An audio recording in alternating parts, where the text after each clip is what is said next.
করে অর্জুন বলে, সখা কুরুক্ষেত্রের যুদ্ধে অনেক হতাহত হচ্ছে, চলো একবার গঙ্গায় স্নান করে আসে। বলছে চলো। এবার যখন গঙ্গায় স্নান করতে যাচ্ছে ভগবানের সঙ্গে, যেতে যেতে হঠাৎ একটা দৃশ্য দর্শন করলেন।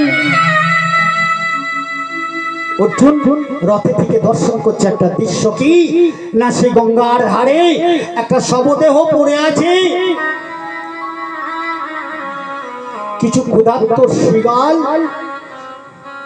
তাকে ঘিরে ঘিরে ঘুরে বেড়াচ্ছে।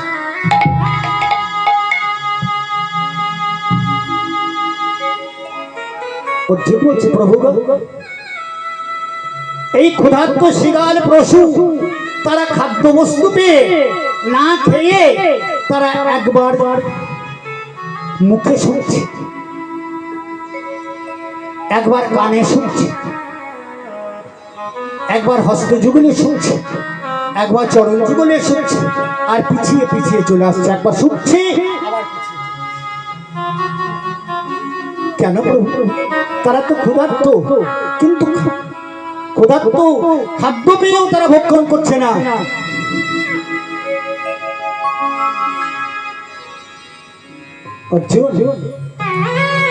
তুমি এক কাজ করো, এই রথে থেকে নেমে যাও, ওই শবদেহটা ধীরে ধীরে একবার নাম করে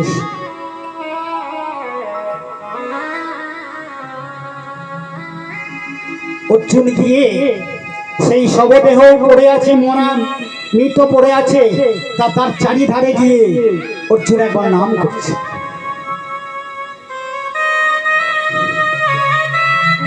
অর্জুন নাম করেছে, ঘিরে ঘিরে নাম করছে, যেমনই নাম করেছে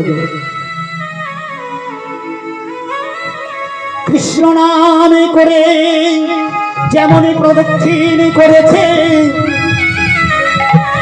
অর্জুন যখন একটু সরে দাঁড়ালো, সঙ্গে সঙ্গে সেই ক্ষুধার্ত শৃগাল সেই মৃতদেহটাকে ছিঁড়ে ছিঁড়ে খাচ্ছে। অর্জুন দেখলে কি, যারা এতক্ষণ ছুটছিল আর সরে যাচ্ছিল, তারা এতক্ষণ যেই নাম করেছি অমনি খেতে ছুটতে ছুটতে এসে বলছে, প্রভু একই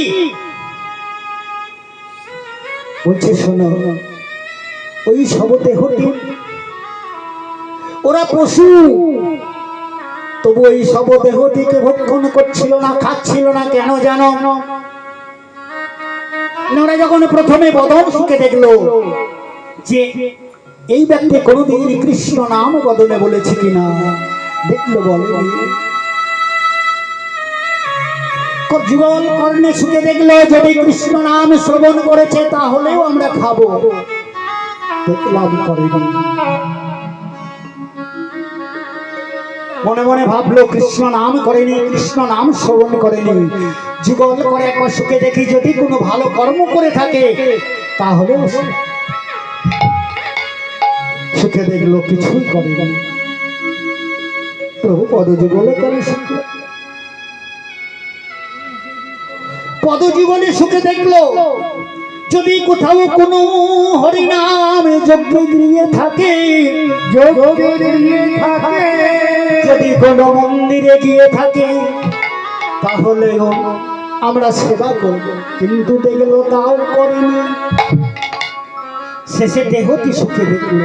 কেন জানো? যে ওই ব্যক্তি মৃত্যুর পরে যদি অন্য কোনো ব্যক্তি হরি বলে বলে যদি গঙ্গার জলে ভাসিয়ে দিয়েছে, কিন্তু তাও করেনি। ক্ষুধার্ত হয়েও সেই মৃতদেহটি ভক্ষণ করেনি। কিন্তু যখন তুমি গিয়ে কৃষ্ণ নামে করে দিল, অমনি সঙ্গে সঙ্গে তারা সেই শবদেহটি ভক্ষণ করল। প্রভু তোমার নামে এত গুণ, তোমার নামে এত গুণ। তাই গৌরী হরি বল, হরি বল।